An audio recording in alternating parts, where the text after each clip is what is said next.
Eh bien bonjour, nous allons parler du moineau du Japon, ses origines, le poids, enfin tout. Donc le moineau du Japon est une espèce créée par l'homme, donc qui a subi de plusieurs croisements de plusieurs espèces d'oiseaux. C'est très compliqué. Pour certains, il limite à 2 passereaux, mais en fait, il y a beaucoup plus. Ça a été créé vraiment, c'est une espèce qui n'existe pas, qui ne peut pas vivre dans la nature. Ou alors s'il s'en sort vraiment, c'est que c'est un chanceux et qu'il a appris à très vite s'adapter, mais c'est très rare. Hein. Les moineaux du Japon, s'ils sortent dans la nature, vous pouvez les considérer comme morts. Littéralement. Il y a tellement de prédateurs qu'ils ne savent pas s'en sortir parce qu'ils sont trop dociles, ils n'ont aucun instinct de... Ils ne savent pas se protéger. Ou très peu savent se protéger en tout cas. Donc ils font environ 10 cm. Ils ont une longévité d'environ 5 à 7 ans. Ce sont des oiseaux qui sont assez sociables.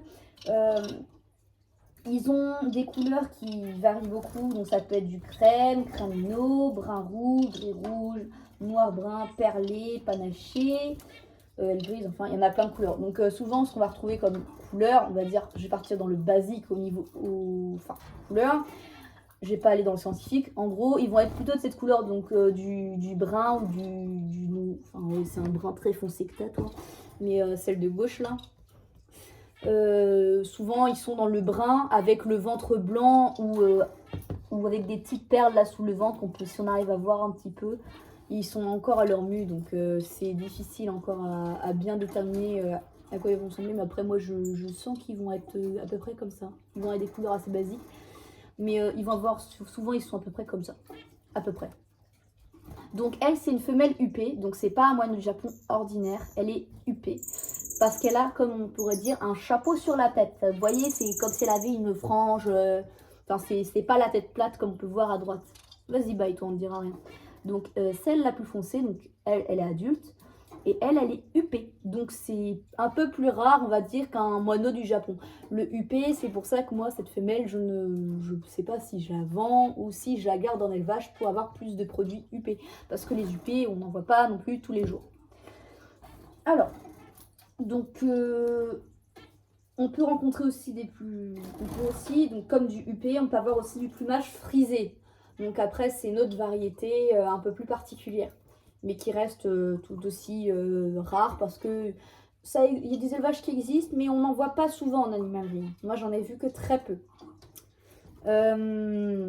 Donc, ce sont des espèces considérées comme domestiques. Seul le mâle chante. Donc, quand le mâle chante, il va gonfler son ventre, sa tête va être plus affinée et elle va plus remonter en l'air. Vous aurez en fait son ventre va se transformer comme une toute petite boule, une petite pastèque, un truc comme ça. Donc, ils seront plus pas. Vous verrez, il y aura la tête qui va remonter en l'air. Bien droite, le bec pas en l'air mais vous voyez droit devant lui. Il va regarder la femelle, se déhancher un petit peu de gauche à droite, regarder en bas, en haut, entre guillemets, il va regarder un peu sous la jupe de la femelle, machin. Et enfin, il va faire sa parade jusqu'à réussir à la conquérir. Je t'ai pas demandé de jeter la patte et l'œuf par terre, toi. Mais enfin. Et donc c'est comme ça qu'on peut différencier le mâle de la femelle. Donc la femelle ne chante pas, elle va faire des petits cuits-cuits. Et personne chante, c'est bizarre. Plus personne fait un bruit. Vous faites exprès. Ils ont pas envie. Donc en fait, la femelle fait des tout petits bruits. Voilà. Et en fait, le mâle, lui, il va faire la même chose. Donc, vous ne pourrez pas tout de suite le différencier, sauf si à un moment vous entendez chanter. Donc si vous entendez chanter, c'est qu'il y a un mâle dans le duo. Ou dans le trio, selon si vous en prenez 2 ou 3. Moi, je conseille, franchement, le minimum, quand vous prenez un oiseau, c'est pas un oiseau, c'est 2. Si vous en prenez un, l'oiseau va être en dépression. Moi, quand j'ai commencé à prendre des oiseaux, j'en ai pris un, l'oiseau était en dépression, il allait pas tarder à ne plus manger et boire. Parce que l'oiseau, comme l'humain, ne supporte pas de ne pas avoir en fait de vie sociable. C'est très très important. Donc c'est un oiseau qui est très vif. Il est toujours en mouvement comme tous les oiseaux. Si vous entendez grogner, c'est normal, c'est mon chat qui est pas content. Ne faut pas s'inquiéter, elle est pas contente parce qu'il y a personne à la maison et qu'on ne peut pas la laisser toute seule. Donc, et puis comme j'ai un chat, elle est encore plus énervée. Merci Miss Tigré d'être sympa. J'en étais où? Donc oui, c'est un oiseau qui est assez vif, qui est en mouvement, comme tous les oiseaux. Les oiseaux ne peuvent pas vivre dans ce genre de cage. Les gens qui prennent ça, ce sont des cages de transport quand vous allez voir la famille.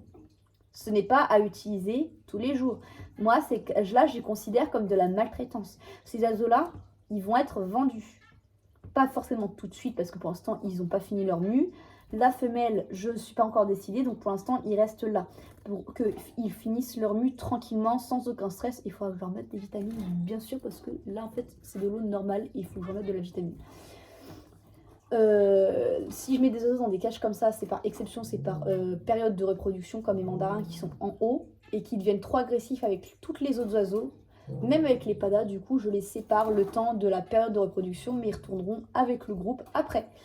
Sinon, ces cages-là, moi, j'interdis les gens de mettre des oiseaux là-dedans. C'est vraiment de la maltraitance. Un oiseau ne peut pas vivre dans une cage aussi petite. C'est inadmissible.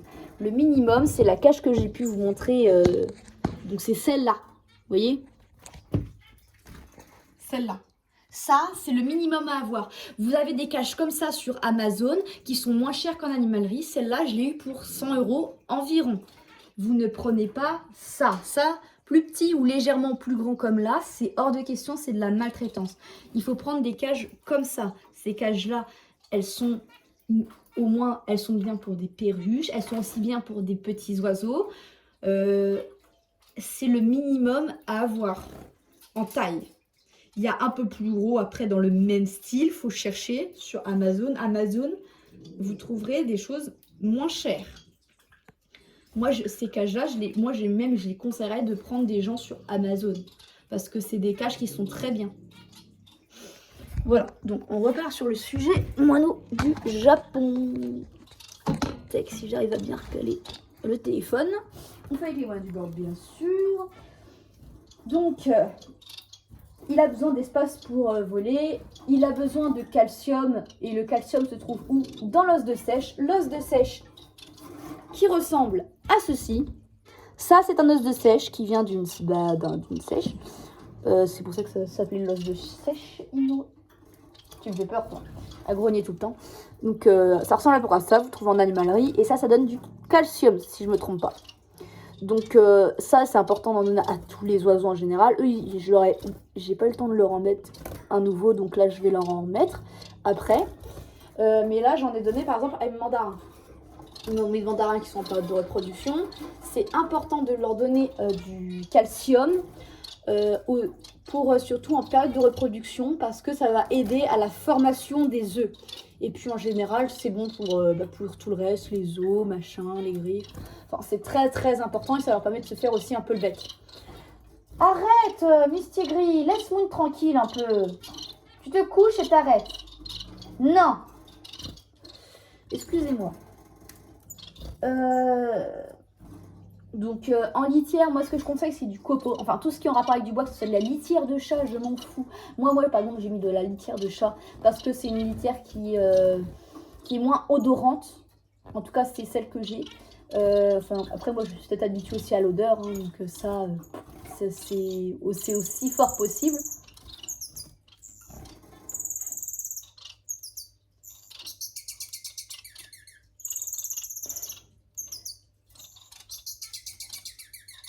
J'adore l'entendre chanter.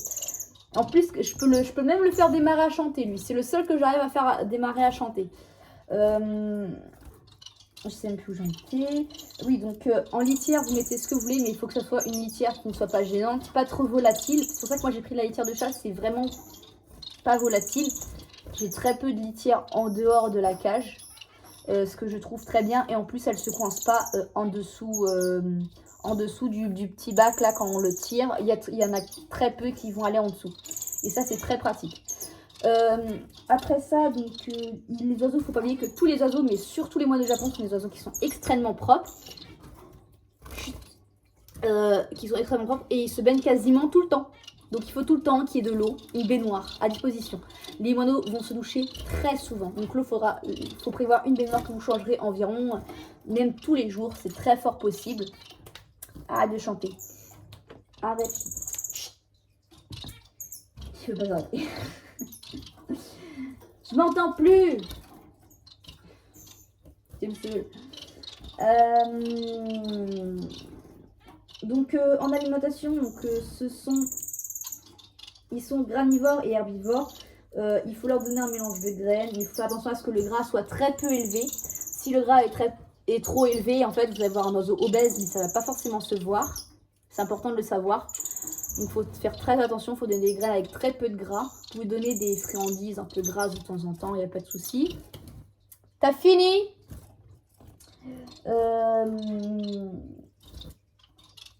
Vous pouvez donner aussi des fruits. Moi aussi, je donne de la gelée de fruits. En fait, il y en a qui vont avoir goût banane, entre guillemets, goût pastèque. Enfin, différents goûts que les oiseaux peuvent aimer.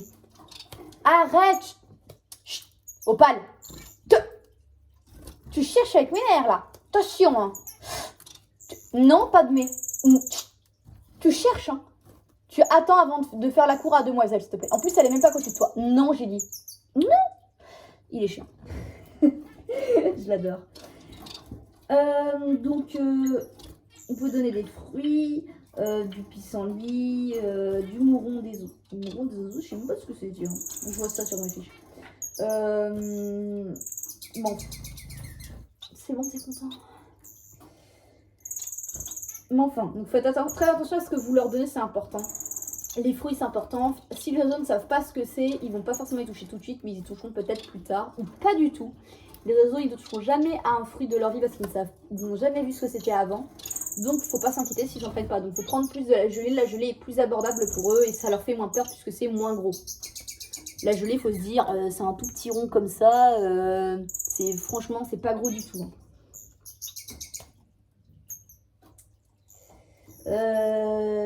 Donc ce moineau du Japon a un comportement qui est sans défaut. Il est rustique, facile à entretenir. C'est un sociable et un pacifique, sauf les miens, parce que les miens, ils copient sur ma femelle diamant du Kitlitz, parce que ma femelle, elle fait quoi? Elle gueule quand on la prend. Et elle pince. Du coup, mes deux petits jeunes là, les deux petites droites là, oui, les deux petits là, qui traînent là, et deux mini, qui est tout black là, tout black, vous êtes marron déjà. Les deux petits marrons qui n'ont pas fini en plumage ici. Comment vous dire? Attends, je peux peut-être zoomer. Non, je peux pas zoomer. Pas grave. Mais enfin, les deux petits là vers l'extérieur, ils font comme la femelle, ils gueulent. Et en plus, ils pincent. Ça fait mal. Et vraiment, ils gueulent, ils vont pas dans leur...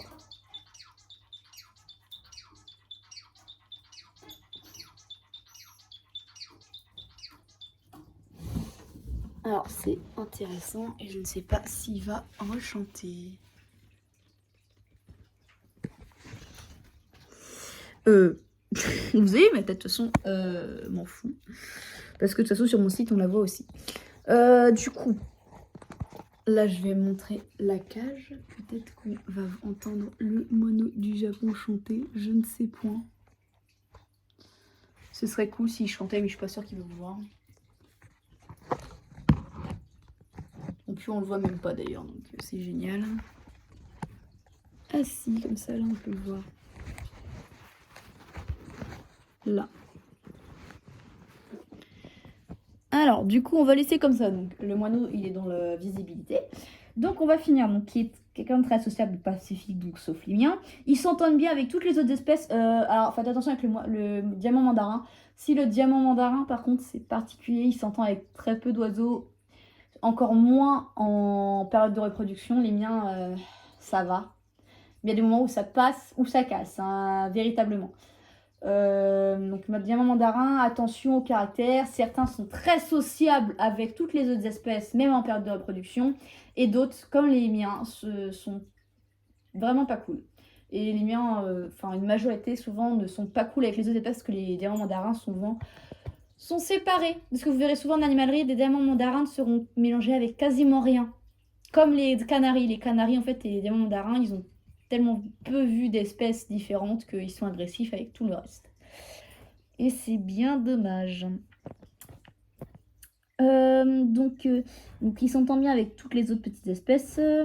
Et il peut même être manipulé et dressé par l'homme s'il est en confiance avec vous et si vous les élevez correctement. Moi, je ne les élève pas à la main. Moi, je les laisse au naturel parce qu'il y a des gens qui voudront les élever eux-mêmes. d'autres qui ne voudront pas y toucher. Et ça, c'est leur choix. C'est pour ça que les miens, je ne les élève pas main. Parce que je laisse le plaisir aux personnes qui les achètent de les élever eux-mêmes. Et je trouve ça super. Je ne veux pas gâcher le plaisir aux gens d'élever, de les apprivoiser. Moi, les miens, je les élève dans le naturel, dans la vie, dans la joie, mais je ne les touche que très peu. Juste s'il y a si je dois bouger eux dans cette cage-là, le temps que je nettoie, machin. Mais sinon, je ne les touche que très peu. Je les laisse tranquilles. Et ça, c'est mon choix. Et en reproduction, ils sont assez faciles, puisque ce sont des oiseaux qui sont très appréciés des éleveurs comme de moi, parce que c'est des oiseaux qui, même si ce ne sont pas leurs petits, vont les élever quand même. Et ça, c'est un truc que j'adore, parce que ils adoptent les petits orphelins, les petits oisillons orphelins. Ils sont ils sont très faciles à la reproduction, parce qu'ils s'entendent très facilement avec d'autres congénères après.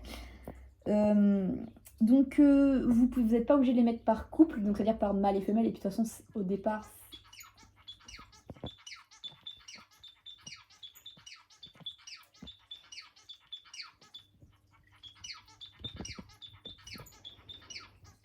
Voilà, comme ça vous voyez bien.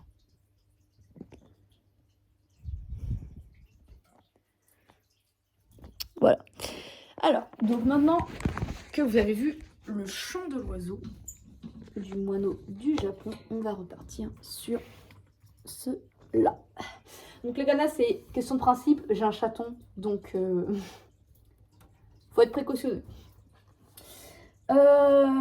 Du coup, donc les oiseaux du moineau du Japon, vous pouvez mettre par mâle, ou femelle, femelle. Ça va pas plus les déranger que ça. Parce que en fait, ils sont très très sociables et être avec des femelles, ça leur convient très bien, parce qu'ils ils peuvent former un couple de femelles, donc, ou de mâle. Donc il n'y a pas à s'inquiéter, ils vont quand même très bien s'entendre. Il n'y a pas de souci là-dessus. Et en plus, les deux là, ça a l'air d'être... Je suis pas sûre, mais pour moi, c'est quasiment sûr que c'est des femelles. Après, ils sont pas à leur âge adulte. Donc, mais ils sont très très câlins l'un envers l'autre. Donc pour moi, c'est un couple soit de mâle-mâle, de jeune mâle-mâle, ou de deux femelles-femelles. J'en suis quasiment sûre. Ou ça peut être un mâle et une femelle aussi. Ils font que très peu de bruit, donc on les entend que très peu. Mais ils s'entendent très bien. Après, ils sont sœurs-sœurs, frères-frères ou frères et sœurs. Hein. Ils sont de la même nichée, ceux-là. Pas de ma nichée, mais une nichée à qui je suis allée les chercher. Donc il n'y aura jamais de reproduction. Donc c'est peut-être pour ça aussi que le mâle ne chante pas. Alors, nombre d'œufs environ par nichée. Ça peut être de 6 ou 7. Durée d'incubation, c'est environ de 15 à 18 jours. Après, ça dépend des œufs. Ça peut être même en dessous de 15. Après, ça peut être quasiment prématuré. Après, ça peut être au-dessus de 18. Donc, il faut faire attention si c'est au-dessus de 18. Hein, bien surveiller, voire même aider à la sortie. Et environ la sortie du nid, c'est vers 3 semaines. Donc, il faut...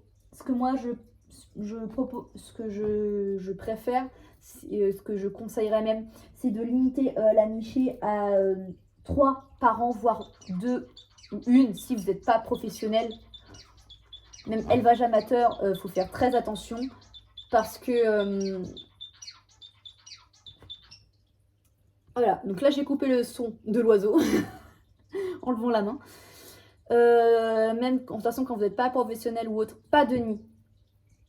Si vous voulez pas faire un élevage plus tard, même si c'est pour avoir un peu d'argent, moi, je veux faire éleveur professionnel. Donc, j'ai mon élevage amateur qui sera un élevage professionnel après. Mais si vous voulez pas être éleveur, ne le faites pas. C'est ce que je vous dis, parce que, entre guillemets, vous allez faire du mal à vos oiseaux, parce que vos oiseaux auront des portées. Et la femelle, elle peut mourir d'un mal de ponte. Vous ne saurez pas forcément gérer. Après, vous regardez sur Internet, vous allez trouver. Mais vraiment, si vous voulez pas en faire quelque chose de votre vie, quelque chose qui sera important, si c'est pas ce que vous voulez faire plus tard, ne le faites pas. Même si c'est pour gagner un peu d'argent, ça n'a aucun intérêt. Moi, je le fais parce que je vais travailler en animalerie et je vais faire élevage. Mais moi, je vous dis vraiment, Ne le faites pas parce que les oiseaux, en plus, ils vont être épuisés pour rien. Parce que ce sera même pas votre passion après. Ce n'est même pas une véritable passion. Et puis pour eux, ça n'a aucun intérêt. Même s'ils s'en rendent pas compte, ça n'a aucun intérêt. Et franchement, c'est inutile de faire ça. Parce que c'est juste pour faire un peu de monnaie. Mais les oiseaux, voilà quoi, ils vont pas non plus apprécier quoi. En plus, si vous la nichez, c'est très important, il y a des choses à savoir, il faut surveiller. Même si vous avez l'impression de ne pas faire grand-chose, si vous ne surveillez pas, vous pouvez perdre des petits, ça peut être...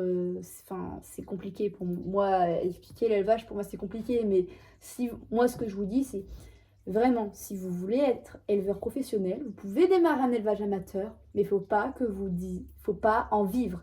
Si vous vivez de votre élevage, vous êtes hors la loi. Hors la loi. Moi, je ne vis pas de cet élevage. Moi, je fais un élevage amateur. À côté, je travaille.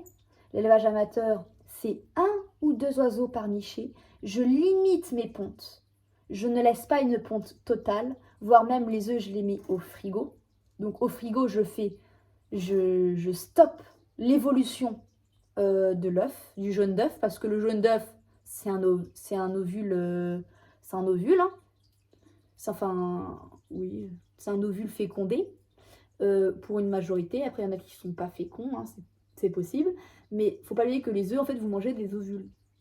Donc moi, je les garde de côté et je les fais pondre par ma machine plus tard.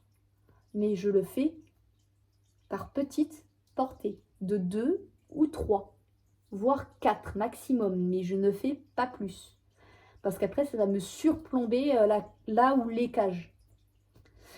Donc voilà, donc l'élevage, que ce soit amateur ou professionnel, il faut le faire par passion. Et puis c'est tout. Ah, j'avais pas remarqué, mais si, j'ai mis un os de sèche ici. J'ai même pas fait gaffe. Voilà. Ah, pour le noyer.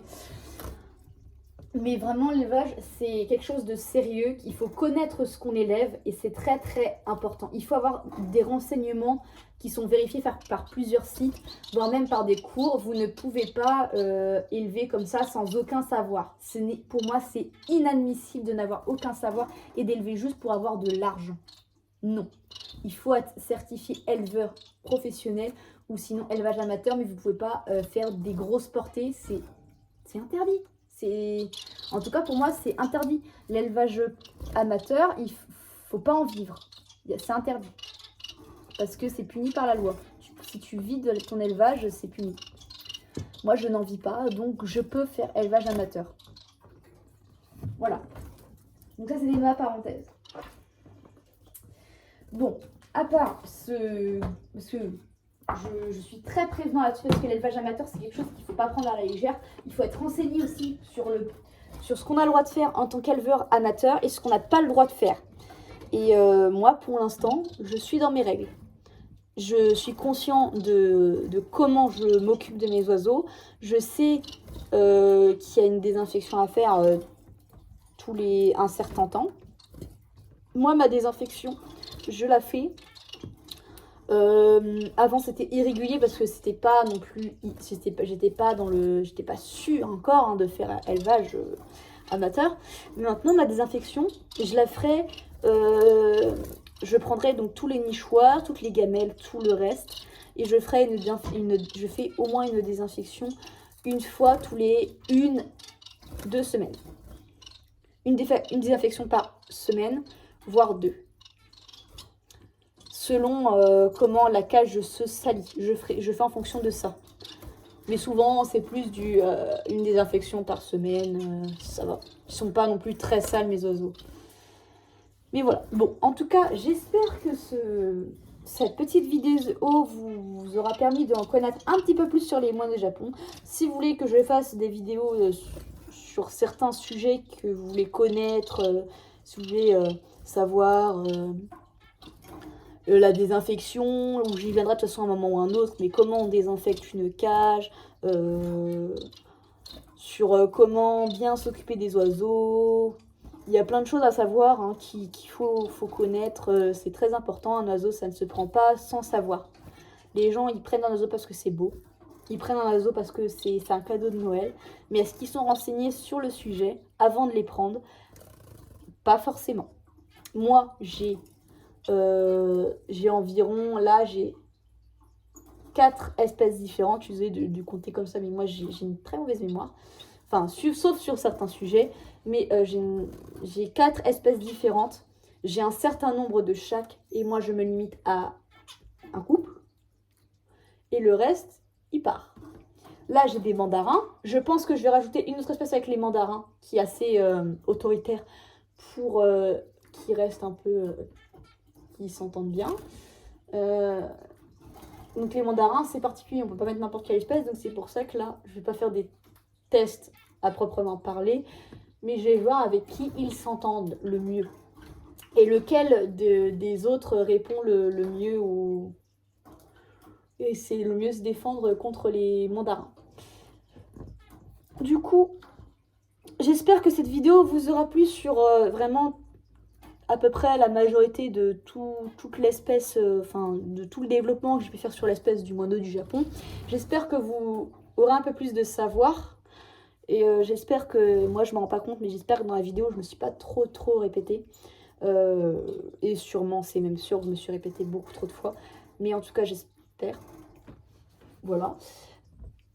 Et en tout cas, je vous souhaite une bonne fin de vidéo, une bonne fin de journée, soirée, matinée. Et je vous dis à la prochaine. Ciao!